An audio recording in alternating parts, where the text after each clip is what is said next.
A sílica é um mineral muito duro encontrado na maior parte das rochas e areias. Para se ter uma ideia, ela constitui em torno de 60% em peso de toda a crosta terrestre, sozinha ou em combinação com outros elementos.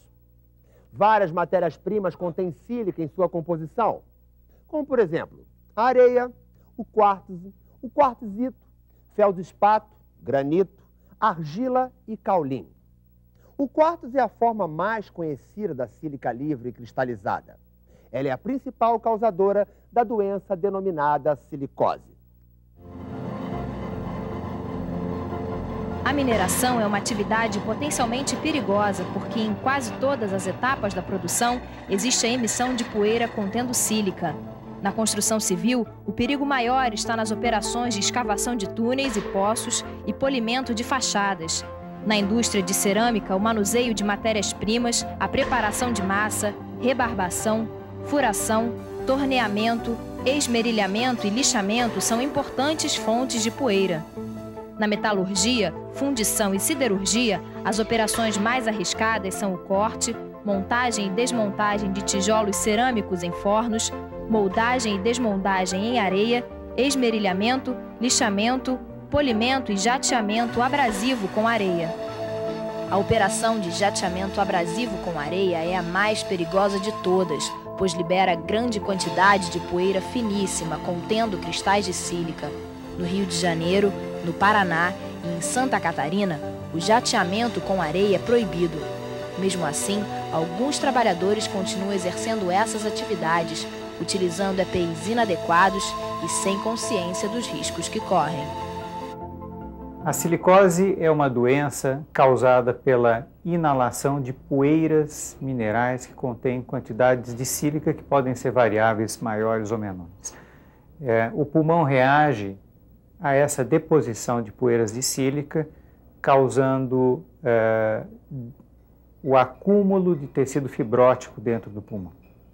A silicose é uma doença de cunho eminentemente ocupacional, é uma doença adquirida no ambiente de trabalho e representa um sério risco aos trabalhadores que adquirem a doença pela própria silicose ou pelas complicações que estão envolvidas com a presença de silicose pulmonar. O número de trabalhadores potencialmente expostos à poeira de sílica no Brasil é alto e se concentra na indústria da construção, na mineração e garimpo e em indústrias de transformação. Em 1978, estimou-se entre 25 e 30 mil o número de portadores de silicose no país. A maior parte dos casos diagnosticados é proveniente da mineração subterrânea de ouro. A silicose ela pode se apresentar de três formas. O que nós chamamos de silicose crônica, que é o mais comum, é uma doença que aparece normalmente depois de 20 anos do início da exposição. Existem formas de silicose mais rápidas que costumam se manifestar cerca de 5 a 10 anos depois do início da exposição e, de maneira geral, isso é ligado a exposições mais intensas à poeira de sílica, certo? E o problema da silicose subaguda é que o número de complicações aumenta e o risco delas estarem presentes juntamente com a silicose também aumenta. Existe um terceiro tipo de silicose, que é chamada silicose aguda, que é uma doença diferente. Cada uma tem a sua característica, claro, a forma aguda é muito mais grave, né? Aqui no nosso trabalho a gente tem encontrado casos de silicose aguda em indivíduos extremamente jovens, né? Principalmente naqueles que foram expostos a jato de areia. Esses pacientes, né, desenvolvem o quadro agudo. Por quê? Porque a concentração de sílica no ambiente de trabalho é muito grande. O jato de areia, a gente entende que é muito fácil, né, de mudar essa realidade. Por quê? Porque você vai mudar o abrasivo, né? Na realidade, você não vai mais jatear com areia, mas existem outros abrasivos que em cada atividade vai se adequar e vai conseguir fazer o trabalho que a areia fazia, né? Então você vai mudar o abrasivo. O investimento não é tão alto, né? Então você muda o abrasivo e resolve essa situação. Como a silicose é, em geral, uma doença de desenvolvimento lento e pode progredir mesmo após o fim da exposição, boa parte dos casos só será diagnosticada anos após o trabalhador estar afastado da exposição.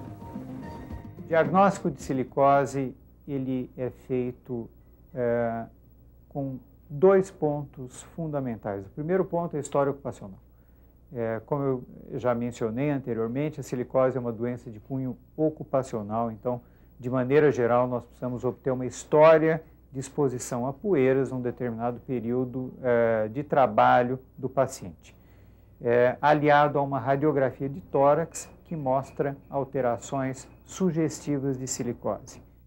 As alterações que sugerem a presença de silicose são pequenos nódulos presentes no tecido pulmonar, que de maneira geral se encontram em todos os campos pulmonares, trazendo um aspecto de como se fosse um salpicado na chapa. É preocupante a silicose no sentido da grande industrialização, a parte extrativa ser muito forte, a falta de proteção nos trabalhadores e principalmente a falta de conhecimento, tanto por parte dos empresários e empregadores, como por parte dos trabalhadores. A silicose é uma doença sem cura, mas lembre-se, ela pode ser perfeitamente evitada. Para isso, basta que sejam adotadas medidas preventivas nos locais de trabalho e que os trabalhadores sejam esclarecidos sobre a exposição à sílica. Nós temos aí 2 pontos de partida. Conscientização do empresário, do empregador e a conscientização do trabalhador. Lamentavelmente, o nosso trabalhador, ele não está consciente ou ele não tem consciência dos riscos que ele corre. Aí ele vai cortar cerâmica, o mármore, o granito, ou até movimentar pedras, onde ele está inalando o pó, e ele não tem o mínimo de conhecimento o que esse pó pode causar, o dano que ele pode causar à sua saúde.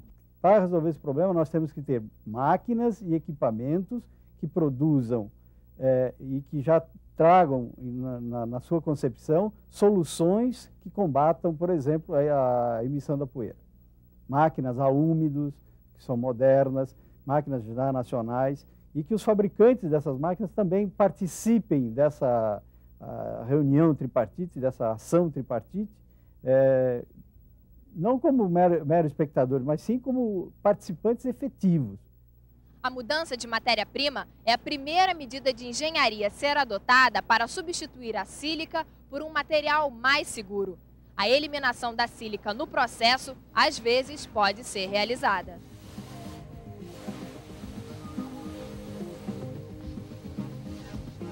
Recomendamos a substituição da areia com sílica livre cristalizada por materiais abrasivos alternativos, como a granalha de aço. A substituição deve ser criteriosa para não se utilizar materiais mais tóxicos. Nas operações de jateamento abrasivo, as medidas de proteção respiratória devem ser severas. A mudança de processo, operação ou equipamento é a segunda medida de engenharia a ser tentada no processo, substituindo operações que expõem o trabalhador à sílica por um equipamento mais seguro. A eliminação de certas operações poeirentas muitas vezes pode ser feita. O sistema de ventilação local exaustora é melhor método de controle da poeira contendo sílica livre cristalizada, pois captura o contaminante no ponto de geração, antes que venha se espalhar pelo ambiente e alcançar a zona respiratória dos trabalhadores. O sistema de ventilação local exaustora é composto por captores de exaustão que aspiram a poeira e protegem os pulmões dos trabalhadores, dutos que transportam, ventiladores que movimentam e coletores que filtram a poeira, protegendo o meio ambiente e a comunidade vizinha.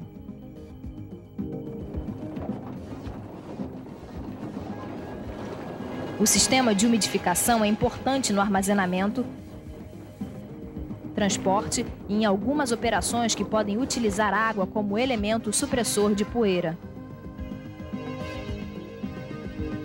O enclausuramento é o fechamento mecânico de um equipamento por fechamentos ou guardas metálicas ou instalação numa sala fechada. O melhor tipo de enclausuramento apresenta a instalação de um sistema de exaustão. O enclausuramento é recomendado quando necessitamos isolar, segregar ou enclausurar uma operação potencialmente geradora de grandes quantidades de poeira. Os ambientes de trabalho em que possam haver poeira de sílica deverão ser sinalizados com cartazes. O protetor respiratório somente deve ser utilizado como última forma de proteção, enquanto as medidas coletivas estão sendo implantadas em certas operações de manutenção e limpeza. Em operações que o controle é duvidoso ou ineficiente, também por medida de segurança, deve ser utilizado enquanto não se melhora o controle ambiental coletivo. O uso do protetor deve estar condicionado à implantação do programa de proteção respiratória, recomendado pela Fundacentro. As empresas devem implantar sistemas de controle ambiental para a proteção da saúde dos trabalhadores. A mais importante medida de controle de agentes químicos liberados no ar são os sistemas de ventilação local exaustora, que são compostos por captores, dutos, coletores, ventiladores e chaminé de descarga. Parte mais importante para nós é o captor de exaustão, que deve ser projetado por especialistas, porque ele é a interface de segurança entre a máquina poluente e a zona respiratória do trabalhador. O sistema de ventilação local exaustora tem a vantagem de coletar o contaminante no seu ponto focal de emissão antes que ele venha a contaminar o ambiente de trabalho, minimizando os custos de energia e melhorando a qualidade de vida e as condições de saúde dos trabalhadores.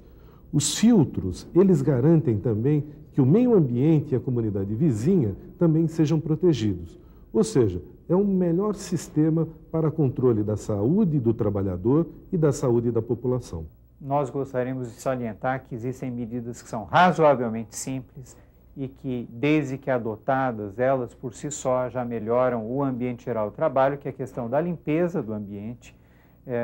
Em ambientes que são gerados aerossóis particulados minerais, existe a deposição de particulados em cima da superfície. Essas superfícies são o solo, bancadas de trabalho, mesas, etc. Quer dizer, a simples limpeza, obviamente uma limpeza úmido com água do ambiente de trabalho, uma melhor disposição do maquinário dentro da fábrica, que nós chamamos de layout, como que o fluxo de trabalho se dá, e certos tipos de cuidado dos próprios trabalhadores, como não se alimentarem dentro do ambiente de trabalho, não descansarem, não permanecerem lá o tempo inteiro, que são medidas razoavelmente simples, que não incorrem praticamente em gastos. Muitas vezes nós temos as medidas coletivas e assim mesmo temos que utilizar os equipamentos de proteção individual em função ainda da concentração no ambiente de trabalho.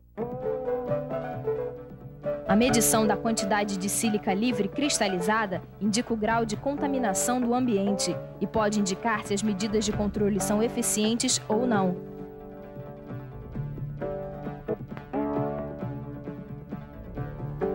As medições podem também apresentar um caráter epidemiológico, ajudando os médicos no diagnóstico e na prevenção da silicose.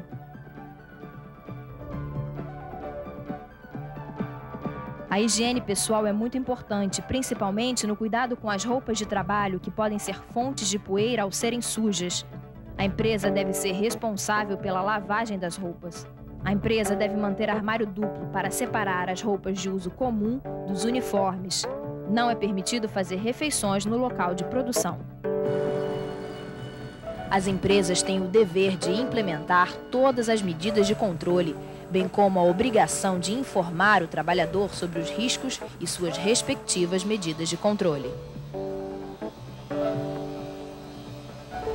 Essa questão de informação e formação, não só de trabalhadores, mas de equipes de saúde, é um ponto que, mais uma vez, eu repito, é de fundamental importância. Atualmente, existe um programa que está em fase inicial de elaboração, que chama Programa Nacional de Eliminação da Silicose, dentro do país, aqui no Brasil, em consonância com uma proposta da Organização Mundial de Saúde e Organização Internacional do Trabalho, que se chama Programa Global de Eliminação de Silicose, que visa, em essência, exatamente a prevenção da ocorrência da doença. A silicose provoca prejuízos para o país para a economia e principalmente para milhares de famílias. Medidas simples e, no entanto, muito eficazes podem impedir o seu avanço. Se essa doença pode ser combatida, por que não começar agora mesmo esse combate? Não faz sentido que ela continue incapacitando e até mesmo matando trabalhadores. Fundacentro, trabalhando pela segurança e saúde de quem trabalha.